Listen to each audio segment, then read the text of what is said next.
Sekarang ibu absen dulu ya.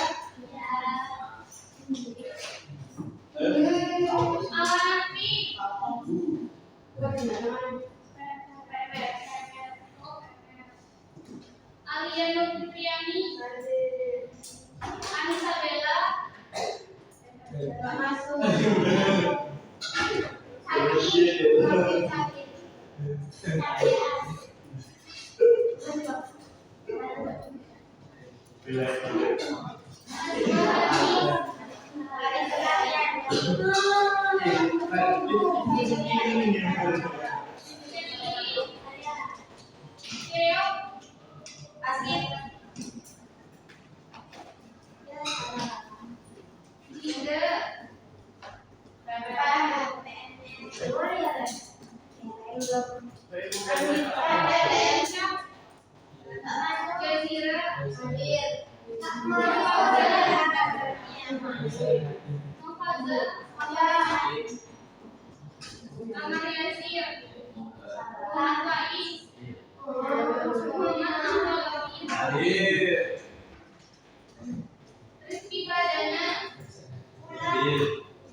Sekarang kita mengenal cerpen.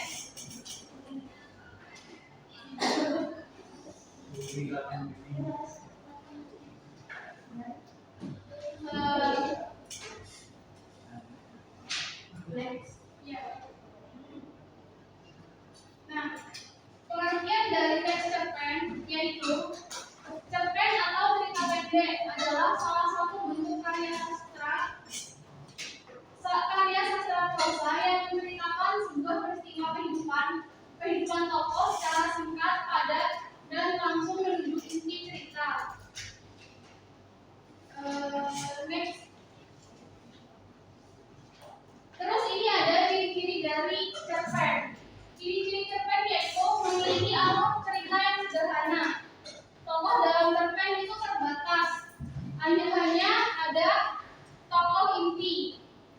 Terus mengandung pesan moral atau amanat. Gaya bahasanya juga ringkas. Next. Selanjutnya ada unsur-unsur cerpen. Unsur-unsur cerpen itu ada yang tahu nggak ada berapa? Ada 6. Yang pertama itu ada tema, yaitu gagasan utama yang menjadi dasar cerita. Selanjutnya ada tokoh, yaitu karakter dalam cerita. Yang ketiga itu ada alur, urutan kejadian dalam cerita. Next. Yang keempat ada latar, yaitu latar tempat, waktu, dan suasana cerita. Yang kelima ada sudut pandang, penyampaian cerita dari penulis. Dan yang terakhir itu ada amanat atau pesan moral dinilai dalam cerita. Next. Nah, ini ada struktur cerpen. Kalau struktur cerpen ada yang tahu nggak ada berapa?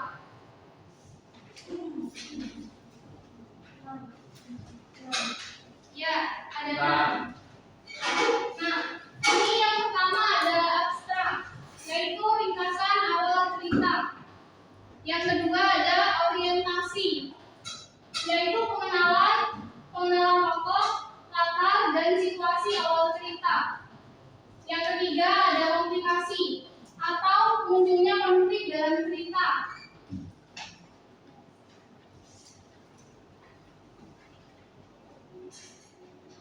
ini ada klimaks, yaitu puncak permasalahan yang ada dalam cerita. Terus ada resolusi atau penyelesaian konflik yang terjadi dalam cerita, dan yang terakhir ada koda, yaitu bagian yang mengandung pesan moral atau amanah.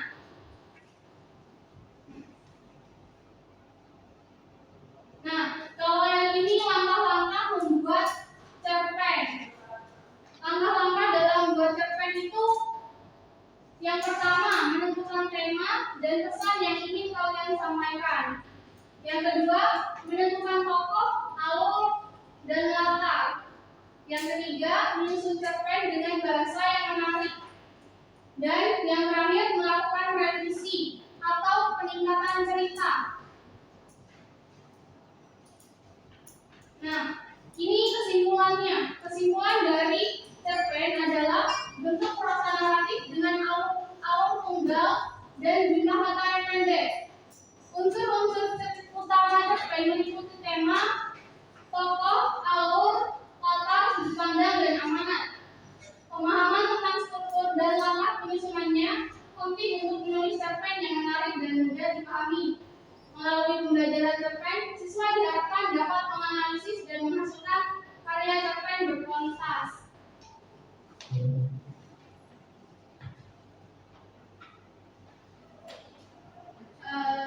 Next. Terima kasih. Mungkin ada yang mau bertanya? Iya. Prosa naratif. Ini ada pertanyaan yang lain nggak? Selain prosa naratif.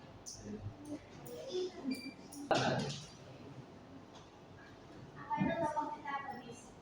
Tokoh psikologis. Selain itu.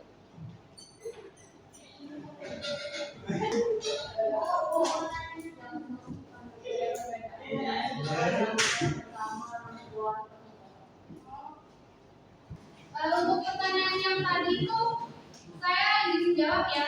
Untuk yang pertanyaan pertama itu siapa tadi? Yang untuk yang pertanyaan pertama prosa naratif itu, prosa naratif adalah karya sastra yang berbentuk naratif yang menceritakan tokoh, alur, dan konflik secara berurutan. Seperti itu. Nah, untuk yang kedua itu tokoh protagonis ya. Nah, tokoh protagonis itu adalah tokoh penengah.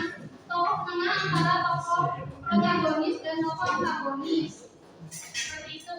Sebenarnya itu bisa dikatain kayak pertambahan. Iya. Betul. Contohnya itu gimana ya? Tokoh penengah. Contohnya Amar ini tokoh protagonis. Terus Abiyu itu tokoh antagonis. Jadi kan mereka bermusuhan. Terus nanti ada tokoh iya, tokoh tengahnya itu Cleo. Netral. Ya, nah iya netral. Jadi tidak punya siapapun. Dan kami. Nah, yang terakhir itu sudut pandang ya. Nah, sudut pandang itu kan ada tiga, yaitu sudut pandang pertama, sudut pandang kedua, dan sudut pandang ketiga. Nah, sudut pandang yang pertama itu saya itu sebagai penulis. Kalau di PPT tadi kan sebagai penulis. Nah, sudut pandang pertama itu saya. Nah, sudut pandang yang kedua itu kamu. Sedangkan sudut pandang yang ketiga itu ya atau yang berbeda gitu kan. Nah, sekarang kalian sudah ngerti kan ya apa itu cerpen. Sekarang saya akan memberikan tugas kelompok. Untuk kelompoknya seperti yang minggu lalu ya. Masih ingat nggak? Ingat.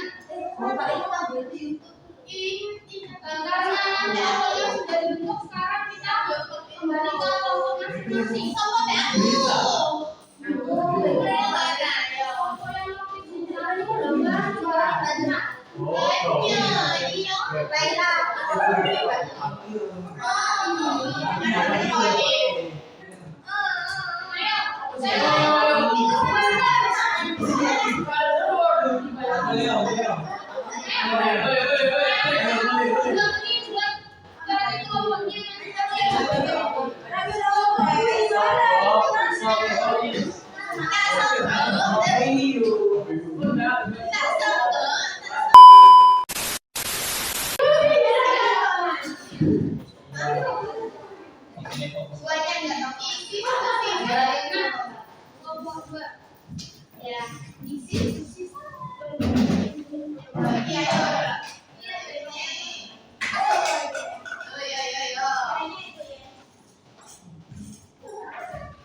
Untuk tugasnya ini, kalian nanti, ini kan ada berkopnya ya?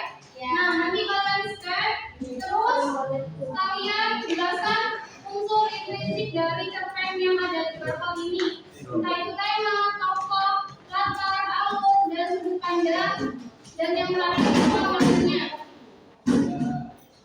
Nah, sekarang ibu kasih waktu 5 menit cukup nggak? Cukup. 5 menit untuk ngerjain ini ya. Ayo.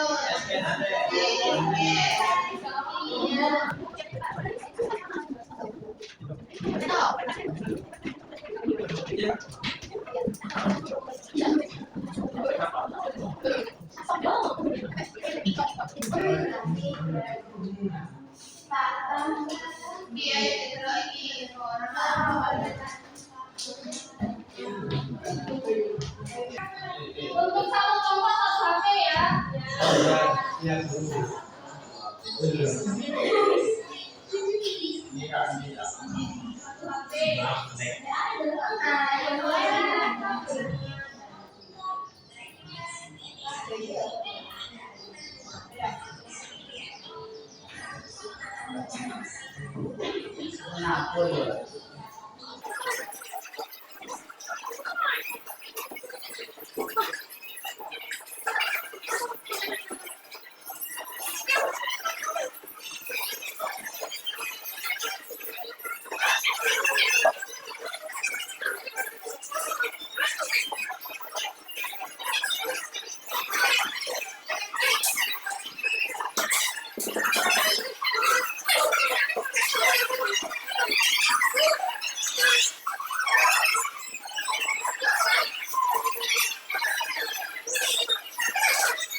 Waktu istirahat pertama telah tiba. Kepada seluruh siswa segera mengambil air wudhu guna melaksanakan sholat duha berjamaah.